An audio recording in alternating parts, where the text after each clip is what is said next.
विजया एकादशी व्रत कथा। विजया एकादशी का व्रत एकादशियों की तरह बहुत ही कल्याणकारी माना गया है। मान्यता है कि जो व्यक्ति विजया एकादशी का व्रत करता है उसे इस लोक में विजय प्राप्त होती है और उनका परलोक भी अक्षय बना रहता है। विजया एकादशी की संपूर्ण व्रत कथा। धर्मराज युधिष्ठिर बोले, हे जनार्दन, फाल्गुन मास के कृष्ण पक्ष की एकादशी का क्या नाम है तथा उसकी विधि क्या है? कृपा करके आप मुझे बताएं। श्री भगवान बोले, हे राजन, फाल्गुन मास के कृष्ण पक्ष की एकादशी का नाम विजया एकादशी है। इसके व्रत के प्रभाव से मनुष्य को विजय प्राप्त होती है।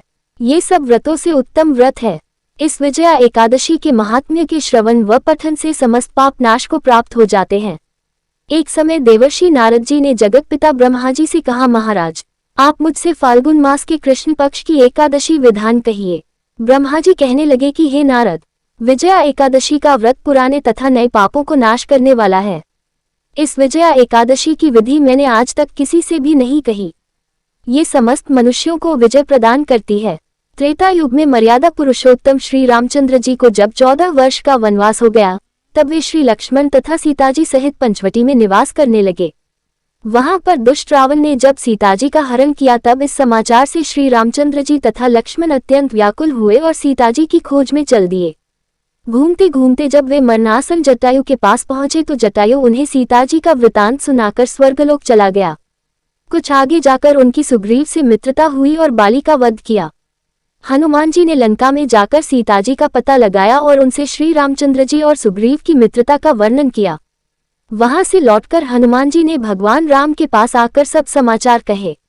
श्री रामचंद्र जी ने वानर सेना सहित सुग्रीव की संपत्ति से लंका को प्रस्थान किया। जब श्री रामचंद्र जी समुद्र से किनारे पहुंचे, तब उन्होंने मगरमच्छ आदि से युक्त उस अगाध समुद्र को देखकर लक्ष्मण जी से कहा कि इस समुद्र को हम किस प्रकार से पार करेंगे? श्री लक्ष्मण ने कहा, हे पुराण पुरुषोत्तम, आप आदि पुरुष हैं, सब कुछ जानते हैं। यहाँ से आधा योजन दूर पर कुमारी द्वीप में वग्दलभ्य नाम के मुनि रहते हैं। उन्होंने अनेक ब्रह्मा देखे हैं, आप उनके पास जाकर इसका उपाय पूछिए। लक्ष्मण जी के इस प्रकार के वचन सुनकर श्री रामचंद्र जी वग्दलभ्य ऋषि के पास गए और उनको प्रणाम करके बैठ गए।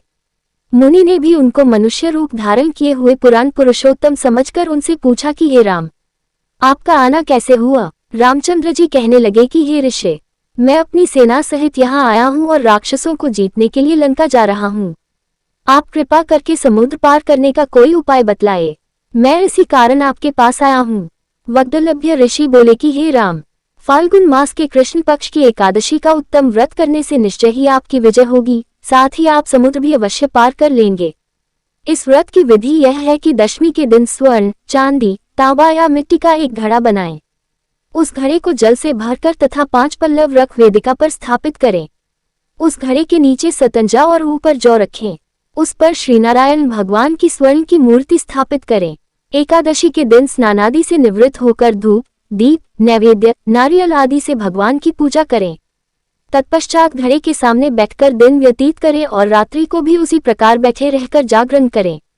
द्वादशी के दिन नित्य नियम से निवृत्त होकर उस घड़े को ब्राह्मण को दे दें। हे राम, यदि तुम भी इस व्रत को सेनापतियों सहित करोगे तो तुम्हारी विजय अवश्य होगी। श्री रामचंद्र जी ने ऋषि के कथनानुसार इस व्रत को किया और इसके प्रभाव से दैत्यों पर विजय पाई। अतः हे राजन, जो कोई मनुष्य विधिपूर्वक इस व्रत को करेगा, दोनों लोकों में उसकी अवश्य विजय होगी। श्री ब्रह्मा जी ने नारद जी से कहा था कि हे पुत्र, जो कोई इस व्रत के महात्म्य को पढ़ता या सुनता है, उसको वाजपेय यज्ञ का फल प्राप्त होता है।